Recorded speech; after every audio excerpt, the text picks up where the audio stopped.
We're going to go to Washington now, where the first public impeachment hearings begin tomorrow. President Trump, now the fourth president in American history to face the process that could remove him from office. Our senior national correspondent Terry Moran is tracking the latest from Capitol Hill. And Terry, ahead of tomorrow's hearing, the Democrats released more depositions about the military aid Trump was withholding from Ukraine and what the Ukrainians knew about it. That's right, George. These are secondary witnesses, but they confirm an important part of the story and answer one of the president's main lines of defenses. The president's allies, including his son Don Jr. on The View, have claimed the Ukrainians never even knew that military aid was withheld by the United States. So how could there be a quid pro quo? How could there be pressure or muscle? These witnesses, among other things, said they got frantic phone calls and meetings with their Ukrainian counterparts who were wondering where that aid was. This is at the same time that other members of the administration were demanding investigations of the Bidens and of the 2016 election. So the conclusion is the Ukrainians could add 2 + 2, and they got the pressure. And Terry, meantime, there is some jockeying inside the White House among potential witnesses about whether top officials like Mick Mulvaney and John Bolton, the former National Security Advisor, will actually testify in these hearings. Yeah, you know, Mick Mulvaney, the acting chief of staff, is acting a little oddly here. The president has ordered him and other top aides not to testify in these impeachment inquiry hearings. But Mulvaney has now decided he wants a court to tell him whether he should obey the House subpoena or obey the guy he works for, the President of the United States. And he even tried to join the effort by John Bolton and Bolton's former deputy to get a court to tell them what they should do, whether they should obey the subpoena or obey the president. This is odd because Mulvaney and Bolton were at each other's throats when they were both in the White House.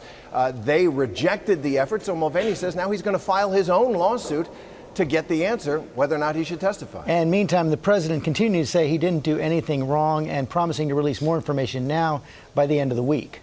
That's right. There were 2 phone calls between President Trump and this new president of the Ukraine. The first one right after that President Zelensky was elected in April was apparently not very substantive. It was a congratulatory phone call. The other one in July, that's the one the House is focusing on. But the president is going to release that first one to say all was normal. Okay, Terry Moran, thanks very much. Let's be in our legal team now. Chief Legal Analyst Dan Abrams and Kate Shaw, Professor of Constitutional Law at Cardozo Law School. Welcome to you both. And these hearings designed to answer 3 big questions. One, did the president actually ask Ukraine to do these investigations to further his political interests? Number 2, did that constitute an abuse of power? And number 3, did the White House conceal these actions and the fact that they're withholding witnesses from cooperating constitute obstruction of justice? Well, I mean, those are both fact and legal questions together, right? I mean, the first fact question about what exactly happened, what was the goal, can they demonstrate it, et cetera. That's a separate question from does this become abuse of power? And again, abuse of power isn't in the criminal code. It becomes one of these things that Congress is going to have to interpret. And that's why the sort of public nature of these becomes so important. When you think of this as a public proceeding, and the jury in the end is going to be the Senate, that means what the public thinks is critical.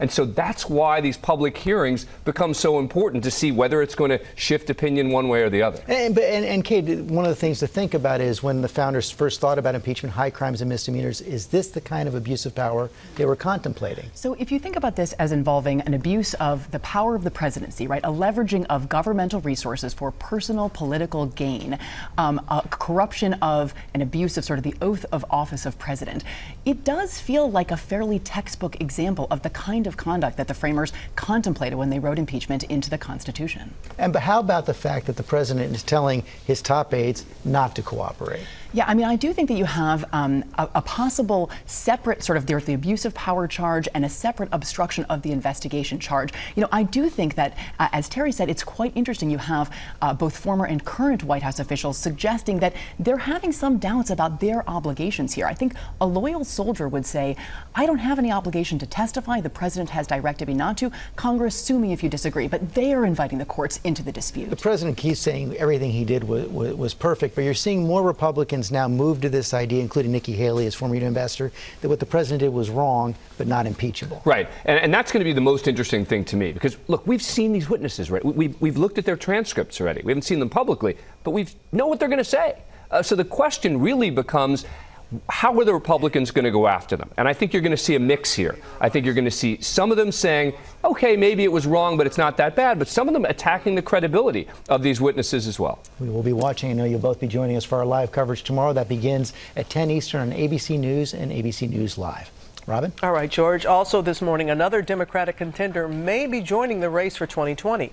Sources say former Massachusetts Governor DEVAL Patrick is now signaling he may run. Patrick made history as Massachusetts' first black governor. If he decides to run, he'll join 19 other contenders, and he would most likely announce on Thursday. That's the day before the filing deadline in the first primary state of New Hampshire.